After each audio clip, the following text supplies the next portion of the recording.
ನನ್ನ ಹೆಸರು ಶ್ರೀಧರ್ ಅಂತ ಹೇಳ್ಬಿಟ್ಟು, ತೊಟ್ಲುಕೆರೆ ನಮ್ಮೂರು. ನಾವು ನನಗೆ 37 ವರ್ಷ.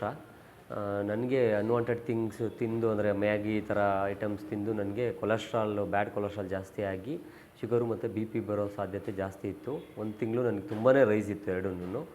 ಸೊ ನಾನು ಯೂಟ್ಯೂಬಲ್ಲಿ ಈ ಥರ ವೀಡಿಯೋಸ್ ಎಲ್ಲ ನೋಡಿ ಮತ್ತು ಅವ್ರಿಗೆ ಕಾಂಟ್ಯಾಕ್ಟ್ ಮಾಡಿಕೊಂಡು ಫೋನ್ ನಂಬರ್ ತೊಗೊಂಡು ಕಾಂಟ್ಯಾಕ್ಟ್ ಮಾಡ್ಕೊಂಡು ಬಂದೆ ಇಲ್ಲಿಗೆ. ನನಗೆ ಈಗ 2 ತಿಂಗಳಾಗಿದೆ, ಕರೆಕ್ಟಾಗಿ 2 ತಿಂಗಳಿಂದ ಟ್ರೀಟ್ಮೆಂಟ್ ಮಾಡಿದರು. ಫಸ್ಟ್ 3 ಡೇಸು ನನಗೆ ಹೊಟ್ಟೆ ಕ್ಲೀನ್ ಮಾಡಿ, ಹೊಟ್ಟೆ ಕ್ಲೀನ್ ಆದಮೇಲೆ ಮೆಡಿಸಿನ್ ಸ್ಟಾರ್ಟ್ ಮಾಡಿದರು. ಇವಾಗ 2 ಮಂತ್ಸಲ್ಲಿ ಕ್ಲಿಯರಾಗಿ ಶುಗರು ನನಗೆ ಯಾವುದೇ ಥರದ್ದು ನಾರ್ಮಲ್ ಪೂರ್ತಿ 2 ಡೇಸ್ಗೆ ಒಂದ್ಸತಿ ಚೆಕ್ ಮಾಡಿಸಿದ್ದೀವಿ. 1 ತಿಂಗಳು ಸತತವಾಗಿ 2 ಡೇಸ್ಗೆ ಒಂದ್ಸತಿ ಚೆಕ್ ಮಾಡಿಸಿದ್ವಿ, ನಾರ್ಮಲ್ನೇ ಇತ್ತು. ಮತ್ತು ಬಿ ಪಿ ಅದು ಬಂದೇ ಇಲ್ಲ, ಅದು ವೇರಿಯೇಷನ್ ಆಗಿತ್ತು, ಅದು ಇಲ್ಲವೇ ಇಲ್ಲ. ಹಾಗಾಗಿ 2 ಮಂತ್ಸಲ್ಲಿ ನನಗೆಲ್ಲ ಇದು ಕ್ಲಿಯರ್ ಆಗಿದೆ. ಹಾಗಾಗಿ ನಾನು ಧನ್ಯವಾದಗಳನ್ನ ಹೇಳೋಕ್ಕೆ ಇಷ್ಟಪಡ್ತೀನಿ. ಬೇರೆಯವ್ರು ಯಾರೇ ಸಮಸ್ಯೆಗಳಿದ್ದರೂ ಅವ್ರು ಹೇಳೋ ಕಟ್ಟುನಿಟ್ಟಾದಂಥ ಪಥ್ಯ ಮತ್ತು ಇದನ್ನು ತೊಗೊಂಡು ಒಳ್ಳೆಯ ಗುಣ ಆಗಲಿ ಅಂತ ಕೇಳ್ಕೊತೀನಿ.